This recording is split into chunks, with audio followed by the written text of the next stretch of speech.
Hello and welcome to this presentation on the new technical occupational entry qualifications in plumbing and heating. The Level 3 occupational entry qualifications align to knowledge, skills and behaviours in the existing occupational standards, and they enable entry to aligned occupations that are not covered by T-levels. This includes providing occupational entry competence with the requirement for further learning and/or training in work to reach full occupational competence. Please note, only available for 19 plus in BSc due to the availability of T-levels.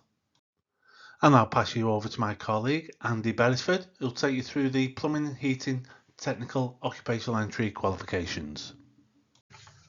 Thank you, David. So, as previously mentioned, the Technical Occupational Entry Qualification in Plumbing and Heating is for learners aged 19 plus and has been approved for funding.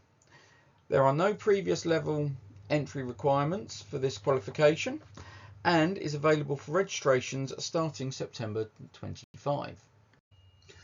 This qualification has been developed to align with the KSBs in the current Plumbing and Domestic Heating Technician Standard. It is important to note that undertaking this qualification will not make the learner industry competent, but does support their progression into the occupation by providing employers with evidence of skills. The qualification is made up of 6 mandatory units, which cover health and safety, scientific principles, planning and supervision, core plumbing systems, sizing and selecting plumbing and domestic central heating systems, and electrical work and the controls of plumbing and domestic central heating systems. The qualification has a total of 540 GLH and 600 TQT. As with all our qualifications, there will be delivery packs that will act as a scheme of work and lesson plans for each unit. The qualification has one online exam which covers all the topics except sizing and selecting plumbing and domestic central heating systems, as this unit is assessed in the design assignment.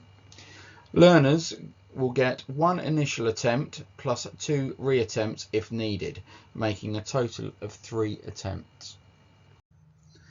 Unlike qualifications that we are used to, i.e. the diplomas, this qualification is more aligned with T-levels in the fact that it will have assessment windows for initial attempts and resits. That applies to the online exam, the practical task and the design assignment.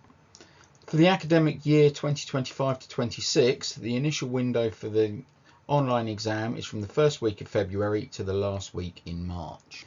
The first resit opportunity is the first 2 weeks of May, and the second and final resit opportunity is the first 2 weeks of July. EAL will release the exam results 6 weeks after the close of each assessment window. The practical assessment and the design assignment are holistic assessments designed to cover assessment criteria from across all of the units in the qualification. The initial attempt window for the design assignment and practical assessment begins from the first week in February 26 to the last week of June 26. The retake window begins on the first week of February 26 and runs until the last day in July 26. Although the practical assessments are released just at the opening of the windows, if you are familiar with the previous level 3 diplomas, then you will find that the design assignment and practical tasks in this qualification are very similar to those in the diplomas. And now back to David to round off this webinar. Thank you very much, Andy. Just a quick note to say we're very happy to help with any questions or queries you have on these qualifications or any of our EAL BSc qualifications in our range. There's a very helpful email address on the current slide. That's customer.experience@eal.org.uk. Please make a note of that and contact us direct or through that email address for any ongoing support. Thank you very much for listening, and we hope to see you soon.